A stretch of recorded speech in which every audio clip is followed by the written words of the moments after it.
Bom dia, boa tarde, boa noite, tudo bem? Pessoal do segundo ano, chegou a hora da gente fazer uma nova avaliação, né? Por que uma nova? Porque vocês são avaliados todos os dias pelos vários pontos que nós usamos. Fórum, perguntas, participação nas aulas, né?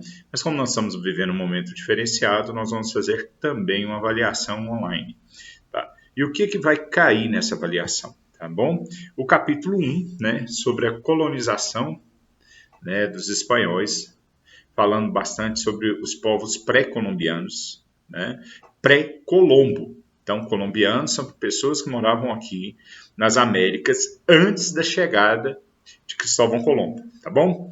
E engraçado porque nós estudamos muito sobre os povos da Europa e esquecemos de estudar bastante sobre os nossos povos aqui da América, que nós também fazemos parte, né?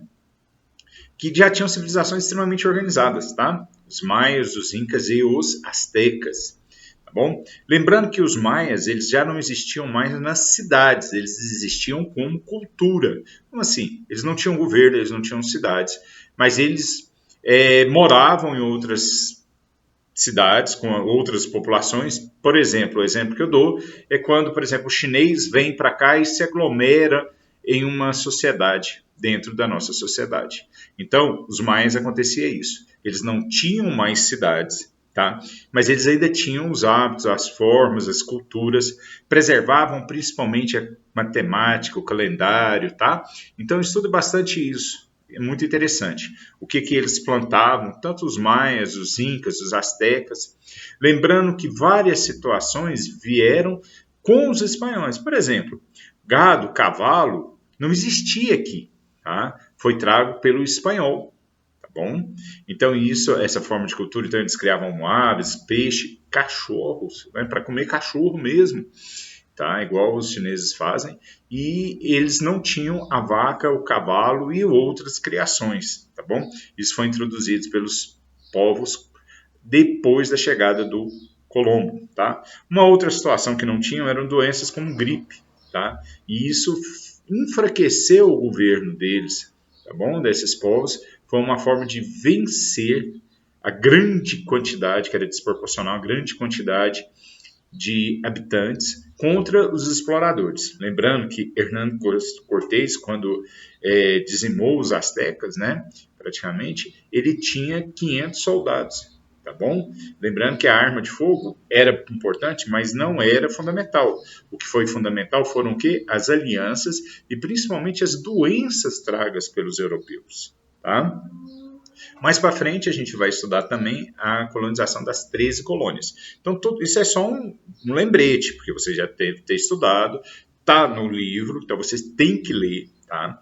Então, você tem que ler esse processo, esse é só um lembrete daquilo que nós estudamos. As 13 colônias eram colônias que vieram da Inglaterra, tá bom? Para povoar a América do Norte, tá?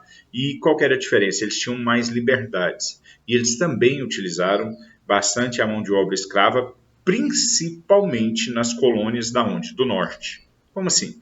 As colônias eram divididas sul e norte, as 13 colônias, e as principais colônias que utilizavam a mão de obra escrava eram as do sul. Por quê? Eles faziam aquilo que o Nordeste nosso fazia. Grandes plantações com produtos para exportação de tabaco, algodão, precisavam de grande quantidade de mão de obra. Já a região norte das 13 colônias, né? O que eles utilizavam? Eles utilizavam mais a mão de obra caseira, ou seja, a família produzia bastante. Eram produtos que eram produzidos também na Europa, que não tinha mercado lá, porque era muito caro, porque ele poderia produzir na própria Europa, tá? E era produzido aqui porque era apto. Então era pera, maçã, várias frutas desse semi-tropical, tá bom? Dessa região temperada. E aí o que acontece? Eles tinham uma relação muito estranha para nós em relação aos habitantes. Eles queriam eliminar esses habitantes. O pessoal que é chamado Espanha e Portugal, que são os ibéricos, né? Que a região ibérica é Espanha e Portugal, eles tinham a preocupação de catequizar o índio, tá? Então tinha uma função religiosa, porque eles eram católicos. E aí o que eles faziam? Quando eles vinham para cá, eles pegavam os índios e tinham a intenção de catequizar, ou seja, o que é catequizar? Trazer para a religião cristã. Os colonos do norte, eles não tinham essa preocupação não, tá bom? O que eles são? Eles são protestantes, né? Então, eles são evangélicos e eles não tinham a intenção de evangelizar ninguém, não. Tá? Eles queriam era realmente eliminar se desse problema. Lembra que os jesuítas catequizaram os índios, e nós vamos ver no capítulo 2 isso, né? Na colonização portuguesa? Não. Os colonizadores ingleses não tinham essa preocupação. Tá? O que eles se preocupavam? Em tomar a terra e começar a cultivar. E eles tinham uma relação também muito distante dos negros. Tá?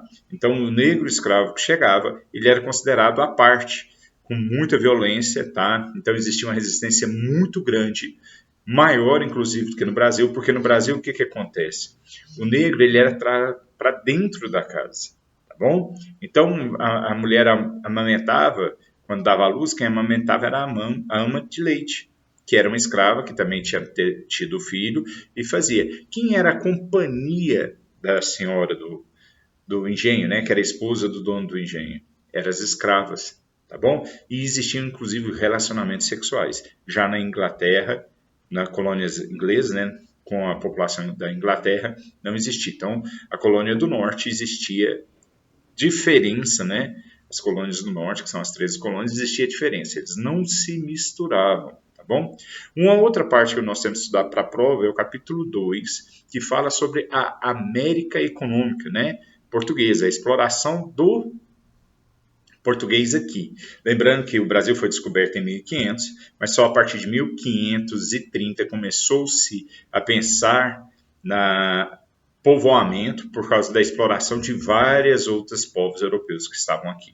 Tá bom? Então, estudem sobre as capitanias hereditárias, a formação do governo geral, tá? Sobre os produtos explorados, porque o pau-brasil, por exemplo, foi o primeiro produto explorado, mas ele era nativo, ele não foi trago para o Brasil. O primeiro produto trago para o Brasil que foi explorado foi o quê? A cana-de-açúcar. Tá? O pau-brasil, então, era um produto natural que já existia e que foi praticamente dizimado. Até hoje existe, ele é considerado um produto em extinção, uma matéria em extinção, por causa da quantidade que foi explorado. Tá? Leiam nesse capítulo 2 também sobre a questão da introdução das capitanias hereditárias, fundação dos primeiros engenhos, o que era o engenho. Engenho era tudo aquilo que estava envolvido na produção de cana. Tá? Desde a moenda, as lavouras, a criação do gado para moer as rodas, para transportar o açúcar, tudo isso era considerado o quê? Engenho. Tá ok? Então esperamos que vocês tenham entendido, estudem e estou aguardando vocês o resultado da prova, quando eles forem marcar, vocês já estão sabendo o que é para estudar, tá bom? Obrigado, fiquem com Deus.